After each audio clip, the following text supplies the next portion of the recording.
Welcome to Happy Homes and Gardens. I'm your host. My name is Daphne Royce. I am a real estate broker, architecture, and interior designer. Olga Trusova is a tech executive turned design and management consultant and formal design thinking instructor at Stanford University. Olga is also author of Cultivating, a book that offers practical and easy to follow strategy for cultivating a calm environment, both at home and at work. Let's welcome Olga and listen to her valuable insights. Hello, Olga. Hi, Daphne. Thank you for having me. I'm so excited to chat with you about my book. Please tell us a little bit about yourself. Sure, I'll be happy to. My background is a little bit unusual in terms of kind of a blend of design and technology.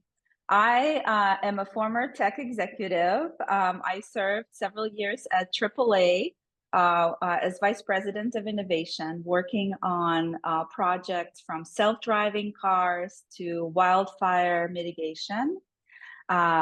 I studied business design and technology at Stanford University. Hence, my background is blended. And I have a bachelor's in computer science. So I went the traditional technology route, and then I started to learn more and more about innovation and design.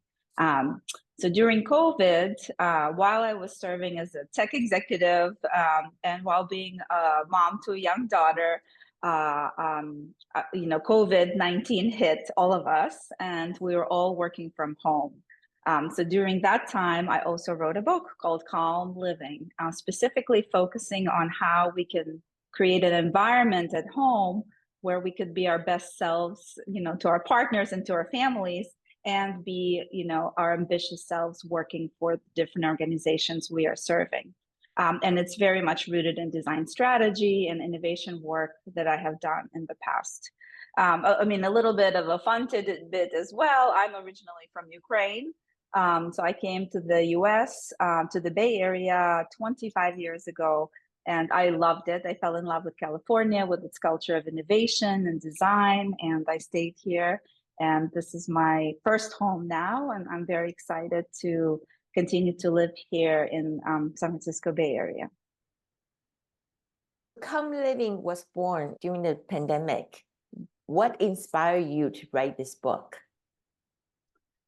During the pandemic, I was applying sort of the same innovation principles I used in my work. And we can talk a little bit about that, about design thinking, this methodology that I introduced in the book as well, and what I used with different organizations I've consulted for or I worked for before. I've applied the same principles to my life. So at that time, I think a lot of you have experienced tremendous amount of stress because our work has shifted to be, from home completely for about 3 years. And our spaces often were not equipped to serve us in the same space with our families, our pets, right, our kids, and or roommates, or could be vice versa, very isolating. It created very isolating experiences for people if they lived alone.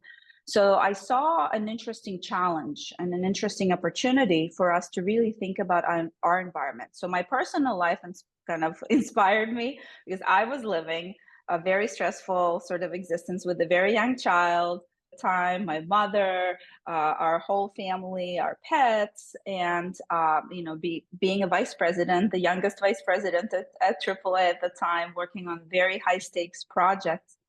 So what I have done is I've actually taken the opportunity to go to Maui, Hawaii, and to work from home there for 6 months. So I thought to myself, how can I reimagine and redesign my experience? And over there, I had a lot of inspiration in terms of how we can create a more calm yet productive environment. So that's what inspired me. My former professor at Stanford University, also a book author, wrote a book called The Achievement Habit. And when I was chatting with him at that time, he suggested I write a book and about my experience and how it could potentially help many other tech executives, tech workers, but also anyone, single moms, parents trying to work from home, trying to balance it all. And so that's where the book idea came from. And I was fortunate enough to get an introduction to Chronicle Books. And they're a fabulous publisher here in San Francisco. They do a lot of work with authors in art and design and really fun cookbooks. So I worked with them during COVID to finalize this, and a lot of the sort of background and tools and tips in this book come from my work in creating innovation environments, right? And kind of interesting spaces for different organizations like Nordstrom and Starbucks and AAA, as well as healthcare organizations like Kaiser and Sutter. So you will hear a lot of personal stories. So I started to also interview a lot of people during that time, because I could hear a lot of complaining and a lot of stress from my friends, right? In a variety of roles, like I was saying, from single moms to busy executives, on a variety of challenges in that time. And we continue to experience that, right? So most of us now went back to the office, but we have some days where we work from home. And the underlying current there was about sustainable ambition and balancing it all. And how can our environments, no matter where, in the office, at home, support this kind of interesting desire that many of us have, right? How can you create an ambitious life, yet a calm life where we can be our best self at home, for our partners, for our families, for our kids, and at work, where we can achieve the goals and achieve the career ambitions that we have. Anyway, so that I think theme exists and continues to exist. And I've done other podcasts as well, where I talk about specifically sort of sustainable ambition and how to create space, physical space, but also different rituals and routines you can cultivate to be your best self in all these different areas. But anyway, so the long story short, that's sort of where the idea for the book came from, right? Being a tech executive, a busy mom, working from home during COVID. And I think a lot of the lessons here in this book are really valuable for us for, day to day. And we'll talk a little bit more about sort of daily practices and tips, but also bigger shifts that we can do. Like I said, I've interviewed a lot of people, close to 100 people during that process of writing the book, as well as, looking back at all the different materials and teaching that I have done at Stanford University, as well as the business school and at the design school, and my own experience of, like I said, creating different environments in different corporate settings. But the different, themes that came up from my interviews, I outline in the book, and I tell different stories of various people and how they've approached this big challenge of stress and chaos and so on with balancing work and life, and what solutions from big to small they've created. As an example, when I was in Maui in Hawaii, I've reached out to a former classmate of mine who at that time decided to completely change her life, right? This is an example of a big transformation. Her husband was a venture capitalist here in Silicon Valley. She was a busy executive at Google, and they had a young daughter. They decided to move to Maui permanently. They bought a plot of land and they've built their dream home. And you can I'm sure you have many examples and stories of how you engage with your clients, and their home is a representation of who they are, of their dreams, of their goals, right? How they want to be. So they decided to transform their life completely. COVID prompted them to do that. I think I shared this with you before. Her husband continues to work as a venture capitalist remotely, and he flies here. And my friend commuted for 2 years until they established their new life every 2 weeks. Back and forth to the Bay Area and back. So it took them a while to transition and create their dream life and their dream home, where they have a beautiful pool and they can see the Milky Way at night, right? So that's an example, I outline of something that people, just decide that they want a big change in their life, and how they approach that. They finally pick up and leave, right? It took them 2 years, couple of years to establish. And then they give small examples of small rituals, right? You can invest in a set of candles, for example, and light them every Friday night as a reminder that you're going to mark the beginning of a digital detox. So for 24 hours after the work week on Friday night until Saturday night, you're going to completely unplug. So you can invest in a very small item that you can place somewhere in your home as a visual reminder of what you need to be doing, of a new routine in your house that you will be doing every week. So that's an example of a very small yet very meaningful, impactful way to calm your senses, to de-stress, to decompress and unplug. So anyway, that gives you a sense of the different kinds of transformations I also saw that people were doing. So hopefully that is really useful and will be impactful for others as well. And how did you get involved with the design? That's a great question. As I mentioned, I am a techie. So I studied computer science for undergrad, and then I went to work on for various startups and tech companies. At that time, and after that, I joined a research lab at Stanford University, where I worked. It was called the Knowledge Media Lab, where I was doing research and development. And I worked there for about 5 years, and I've discovered this place called the Stanford D School. It's the Hasso-Plattner Institute of Design. It was maybe the second year since inception. One of the founders of the D School was David Kelly, who was the CEO and founder of IDEO. It's a global design firm, very famous design firm. They've designed the original Apple mouse, for example. So many of you already know about them, just even through that. Anyway, I didn't know anything about design thinking, D School. So I started to sort of attend some of their events. And my boss at the time suggested that I can go into graduate school. It was the right age for me. And I think I was really curious and really interested in just learning more. And I wanted to also learn more about business and entrepreneurship. So Stanford was the perfect place to do that. So I decided to study sort of for a hybrid degree called Learning, Design, and Technology, where I could bring computer science, pair it with learning sciences, psychology, and design.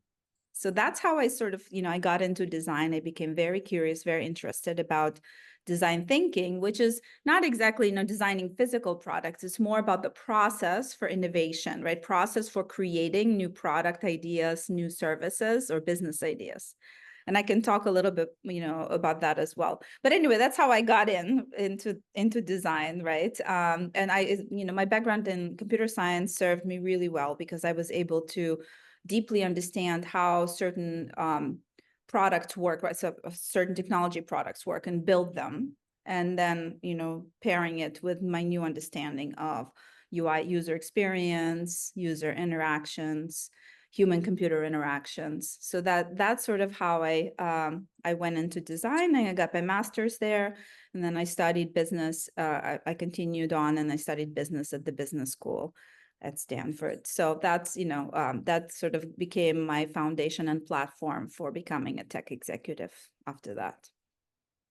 Since you do so much design, what is important to have a calm environment at work and at home? Funny that you asked. I think a lot of people don't know that our environment is now a part of Maslow's hierarchy of needs. So most of you probably have heard of the Maslow's hierarchy of needs, where some are, first we need to meet our core needs, such as food, shelter, safety, and then we progress to other things like companionship, spiritual awakening, education, our purpose, right? So, so these are our needs as human beings to fulfill ourselves. So later on, environment or space has been added as one of the core needs that we all have. And, you can even kind of test your own experience. You go into multiple spaces probably throughout the day, different homes, different office spaces, you get coffee, and you can check with yourself, how does this space and different environment make you feel? And you probably feel very different when you step into one room, another room, an office space, right? Of course, people make a huge difference in your interactions, but also the space itself, the objects that are surrounding you, and the colors, and because everything around us has been designed, every single object and every single thing, by someone. And that design, I think, has a huge impact on how we feel. Real work, the office is always the messiest place at home. What would you recommend people do about office space? I'll tell you, I think for a lot of listeners, they'll probably are wondering about the quick fixes, right? And the tips and tricks. And unfortunately, I have to tell them that a lot of things are highly individual and very personal. What you might like and find pleasurable, I may not. So the premise of design thinking, this methodology, innovative methodology that was taught to me when I was at the Stanford D School, is called design thinking, which, the first step of design thinking is empathy. First, you need to understand the person you're designing for, what their challenges are, what their likes, dislikes, how they want to feel, what is the core problem that they have. Maybe someone's issue in their office is clutter, right? And it really brings them down. When they look around, they cannot focus because there's so many things. Someone else's issue with the office could be it's a very small space, right? And maybe they share it with someone else, so they really feel claustrophobic. So the first step in design thinking is empathy and truly understanding what is the core problem that we're trying to design our new solution for. Then we move on to defining this problem and prototyping, or creating multiple possible solutions, not only one, but several solutions that we can try in a short period of time to understand what really resonates with you, right? And once we land on that solution, then we implement that. And that's what I outline in my book as well. Here it is. So you need to start with really doing an energy assessment in your space. So I recommend taking, if you have Post-it notes, the stickies, colorful stickies, one would be green in color, the other would be pink or red in color. So green would be energy giving. What about your office is energy giving? Literally walk around your space, have that green, different green stickies. You can then put them on pieces of furniture or a certain space or a wall or your computer or whatever, and just note what gives you energy specifically in your space, and what on the red sticky you would write what drains you.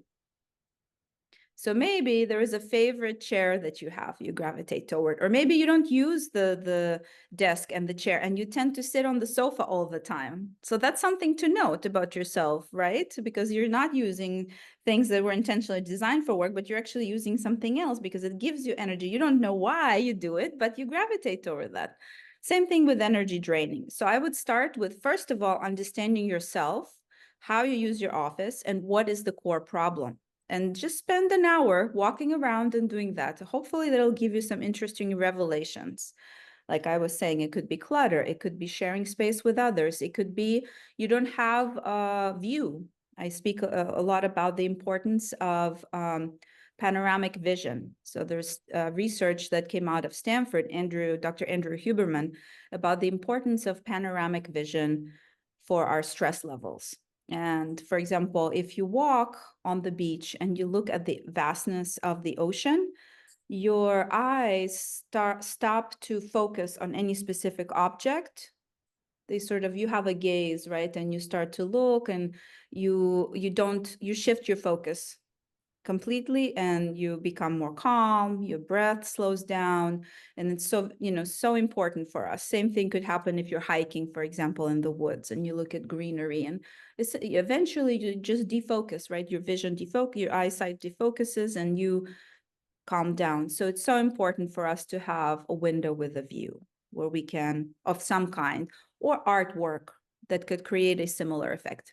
So it depends. I think there are many things you can do in your office space, but the key is first identify what's lacking, what drains you, and then you can apply some of these research-based tweaks to your space specifically for calm and de-stressing, right? So those are some examples people can do. Again, if they cannot create a window with a view, they can buy a beautiful poster, beautiful, horizontal artwork with some nature and things like that. Office with view. I have a window. I always want to face in a window. One of these days, I might move my desk just to look out the window. Or you can, again, you don't have to move your desk, but periodically you can get up and perhaps take a look, right? You don't have to necessarily spend most of your time there, but just as a reminder for yourself to also create these routines throughout the day where you can leverage things like the window with a view, leverage, I talk a little bit about some, different objects, for example, and attaching certain value or meaning to objects. For example, we have, we all have sentimental objects, things that are not necessarily maybe prettiest, right? You maybe have inherited something from your grandma and it reminds you, could be, a piece of jewelry, or could be a cup, may not be your taste, but you have an attachment to that object. So they're called attachment objects. So it has a sentimental value. Photographs of our families, right? Some things we've inherited. We didn't choose those, but they're, they remind us of something sentimental. Other attachment objects may be more to our taste. They may not necessarily be aesthetically pleasing to others, but for some reason we gravitate to them, like our favorite mug, right? We could have our favorite mug or a favorite pen. It's not something designed by a famous designer, but we happen to just love that one mug out of 10 that we have. So that is our personal sort of attachment. We just happen to like the object itself. There's something about it.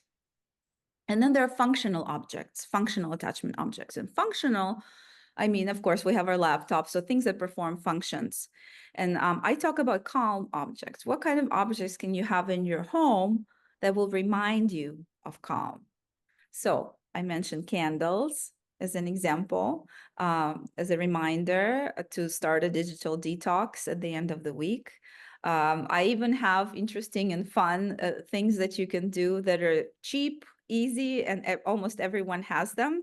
You could have a small bowl and put 100 rice grains in that bowl.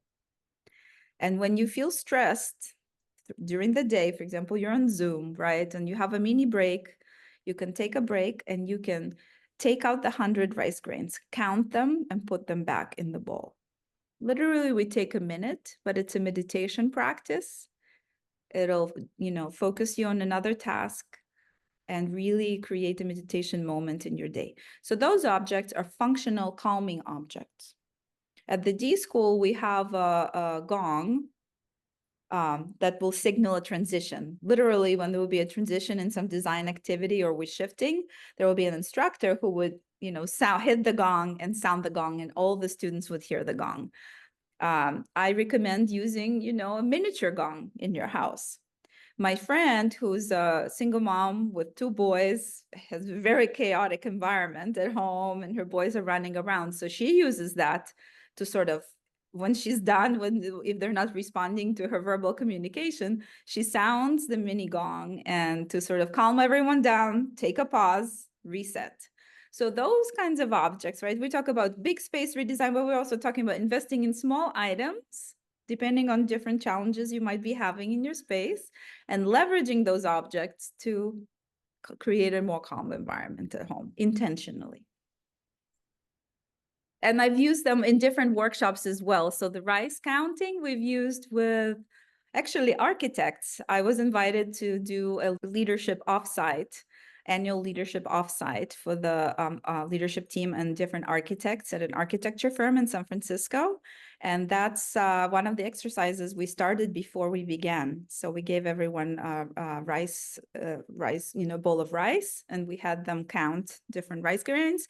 And then I did not say why they're doing it. I asked them, and we removed furniture from the room, and we had these esteemed architects do that for about a minute, and then we asked them how they felt afterwards and what we think the meaning of this exercise was. And some of them said, oh, well, we just, it's who was the fastest in counting the rice grains, or who was the most accurate to getting exactly the number. And I said, no, no, no. Did I ever ask you how many rice grains were there? Did I ever time you? No. Did I ever restrict you? If you weren't comfortable in the space, you could have gone outside, right? You could have done many, many things. So it was an exercise in asking yourself, why am I uncomfortable, making myself uncomfortable while working? Why do I stress myself out while working? There are other ways to do that. Anyway, so that was a really interesting exercise we've incorporated. And I think that really helped them before we kicked off, because they're basically doing planning and goal setting for the next year. So that was a really nice moment for them to pause and then continue on with their planning. So what is the most challenging part of people's working environments and at home? That's another great question. I would say in my interviews with others, I mean, there are many, but the top two that came up, one is sharing your space with others, and two is transitioning. So lack of intentional transitioning from, working to home life, to engaging with friends, back to work, right? So we don't design for transition oftentimes, and we don't design for sharing or not sharing, or how do we, create boundaries. So I would say those two are very interesting and very important. I even talk about, how can you create a feeling if you're at home or even in an office, being together alone, what I call being together alone. When you are, for example, working from a coffee shop, you have this feeling. If you bring your laptop and you sit there, right, you are together with many people. You happen to like maybe the noise and the environment, and it almost becomes like a background noise in some cases, but you are alone. You're focused on specific tasks. So that's the kind of feeling that we can also create in our office environment. And you can even note, as a designer, you can sit and ask yourself, have you tried working or being in other places, like the library? Have you been to a lot of people love not working, but they love the museum experience, wandering around. They could spend the whole day. That's another experience of being together alone. So what about these experiences, that we can learn from and incorporate into our lives? Because we are often together, but we have to do focused activities. And then transitioning, right? If you come even like rushed, you come home from a stressful day at work, how do you transition to facing your loved ones, and now be in another state of mind, in another environment? So I think those two are very challenging. I don't think we have great solutions for those. And I think, again, I talk a lot about, it's not enough to design physical things, physical spaces and physical solutions. You have to attach routines and rituals to those, to activate them, to support us to be our best selves. What is your philosophy of design overall? Well, I embrace, it's not mine, so I learned this at Stanford. I very much embrace design thinking.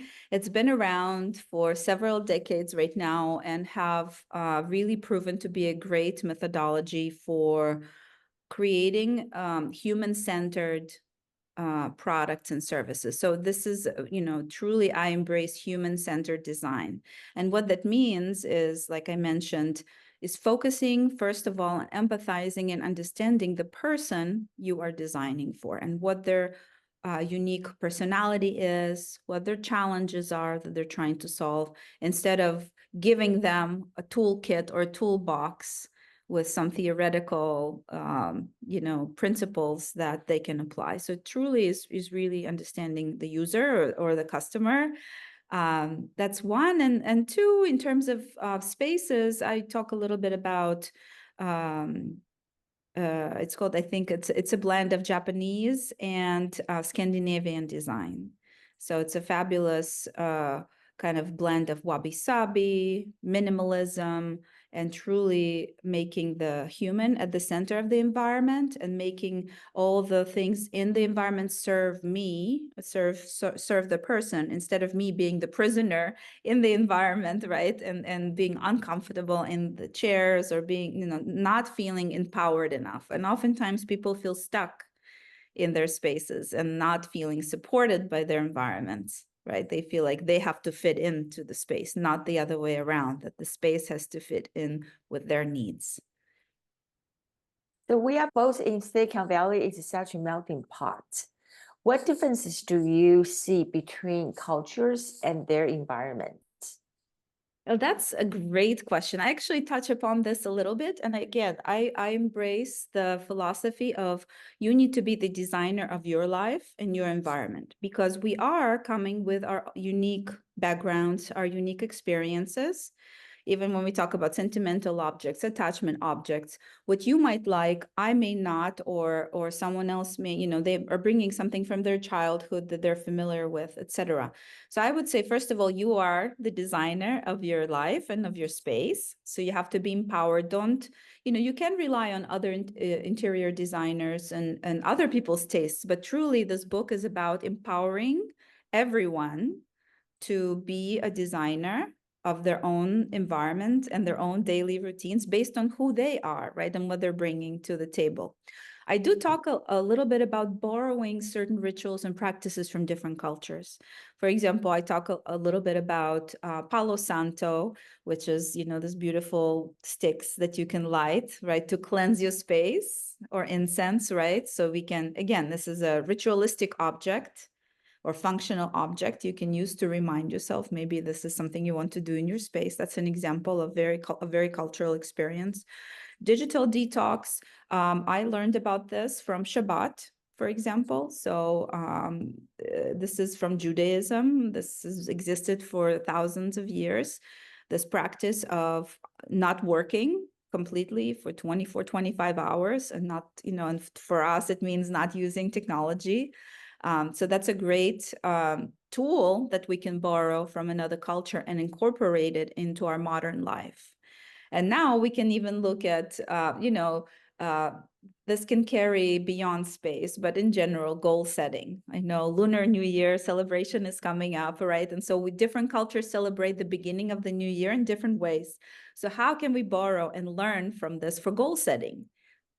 For New Year, right? What can we do? How can we incorporate different elements from your own culture or from others? So I think it's really rich and for opportunities for us to reimagine our own daily routines, our own spaces. So I would say this is a great advantage that we have here, where we can learn from each other and borrow from each other's cultures, for sure. I learned so much today, Olga, just by talking to you.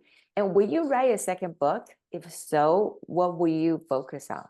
I hope so. I haven't planned for it yet, but if I do, I think it would be really interesting to think about AI. Of course, that is top of mind for everyone. Now, how artificial intelligence is going to change our life, both our work lives, our personal lives, transform the way, you know, how technology looks. So I think that's one element that is really important for us. And so I would definitely write about, you know, I would be very curious to even do research and to interview people to understand how, like, what the future would look like for us day to day, for our lives, our daily lives. The second thing I would say, I would be very curious to understand and learn more and try to see how we can create any sort of calm amidst this chaos, is natural disasters. As we know, with wildfires, you know, this is a direct threat to our homes and to how we live and where we live. So I think we will see a lot of change in how people approach where they live, where they work, where they migrate, right? So I think that we will see a lot of change, and you're following trends and trying to predict how it's all going to be. So and that's something I also worked on when I was at AAA. So, you know, my role was in innovation and design thinking, this kind of empathy driven, human-centered innovation. So in addition to tech, like self-driving cars and apps for Gen Zs, we've also worked on wildfire mitigation efforts. We've partnered with some interesting startups in the space, as well as we launched like a global contest soliciting ideas for how we can tackle this very big challenge together. So I think those two would be top of mind for me. I would be very curious to, and those are big problems and also opportunities for us as human beings. So both the new evolution of AI and the ongoing challenges we have, like we see in Los Angeles right now with wildfires, for example. Thank you so much, Olga, and I really appreciate all the valuable insights here. Thank you so much. Thank you. Thank you for having me. People can, if anyone is interested in my book, it's called Calm Living by Olga Trusova. It's available on Chronicle Books website and Amazon and other platforms as well. If you would like to get in touch with me, I have my consulting group where we do this kind of innovative management consulting for companies, and then for individuals, I created a lifestyle brand where I specifically, introduce workshops. I do assessments of spaces and things like that on individual basis. So if you'd like to get in touch with me, we can share this information as well. So thank you so much, Daphne. It was a pleasure chatting with you. For corporate engagements, you can go to bluefiglabs.com. So this is my management consulting company, Bluefig, that I've had for over 15 years now with my partners from, ex-IDEO, ex-McKinsey, Stanford folks. So we would love to help leaders reimagine their organizations in this new era with so many new challenging things from hybrid work to AI. And the lifestyle company is called Air is Mayor.